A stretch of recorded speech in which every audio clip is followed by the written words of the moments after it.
Childhood sexual അബ്യൂസിന്റെ after effect പലപ്പോഴും adult ലൈഫിലും കാണാറുണ്ട്. അതേപോലെ തന്നെ വിക്ടിംസിൽ പലപ്പോഴും ഒരു ഗിൽറ്റ് പ്രിവൈൽ ചെയ്യുന്നതായിട്ടും കാണപ്പെടാറുണ്ട്. ഈ ഗിൽറ്റിന്റെ മേജർ ഒരു റീസൺ എന്ന് പറയുന്നത് അബ്യൂസ് നടക്കുന്ന സമയത്ത് നിങ്ങളുടെ ബോഡി ഒരു പ്ലഷർ സെൻസ് ചെയ്തു എന്നുള്ളത് കൊണ്ടാണ്.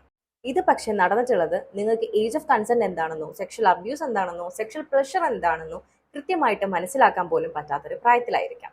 Try to understand this. നിങ്ങളുടെ ദേഹത്ത് ഒരു തരി കനലെടുത്ത് വെച്ചാൽ അത് സമ്മതത്തോടു കൂടെ ആണെങ്കിലും അല്ലെങ്കിലും നിങ്ങളുടെ ദേഹം പൊള്ളില്ലേ? അതിന്റെ റീസൺ റിഫ്ലെക്സ് ആണ്. സിമിലർലി ആണ് നിങ്ങളുടെ ബോഡി ഒരു സെക്ഷൽ അബ്യൂസിനോട് എറോസ്ഡ് ആയിട്ടുള്ളത്.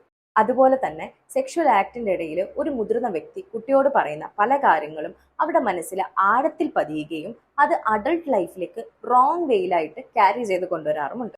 ഫോർ എക്സാമ്പിൾ, നടന്ന സെക്ഷൽ ആക്ടിന്റെ പൂർണ്ണ ഉത്തരവാദിത്തം ആ മുതിർന്ന വ്യക്തിക്ക് മാത്രമാണ്. പക്ഷെ അതിൽ ഇൻവോൾവ്മെന്റ് കുട്ടിക്കും കൂടെ ഉണ്ടെന്നുള്ള തോന്നിപ്പിക്കൽ, അനാവശ്യമായിട്ടുള്ള സെൽഫ് ബ്ലെയിമിങ്, സമൂഹത്തിൽ എക്സിസ്റ്റ് ചെയ്യുന്ന സ്റ്റിഗ്മാസ്, മറ്റുള്ളവരുടെ ജഡ്ജ്മെന്റ്സിനോടുള്ള പേടി, ഇത്രയും നാൾ ഡിസ്ക്ലോസ് ചെയ്യാതിരുന്നതിനുള്ള കുറ്റബോധം എന്നിങ്ങനെ നിരവധി മെന്റൽ സ്ട്രഗിൾസിലൂടെയാണ് ഒരു വിക്ടിം കടന്നു പോകുന്നത്. ഇറസ്പെക്റ്റീവ് ഓഫ് ജെൻഡർ, പല ആൾക്കാരും ചൈൽഡ്ഹുഡ് സെക്ഷൽ അബ്യൂസിന് ഇരയാക്കപ്പെട്ടിട്ടുണ്ട്. But now it's high time to gain an insight. And if necessary, don't hesitate to seek help.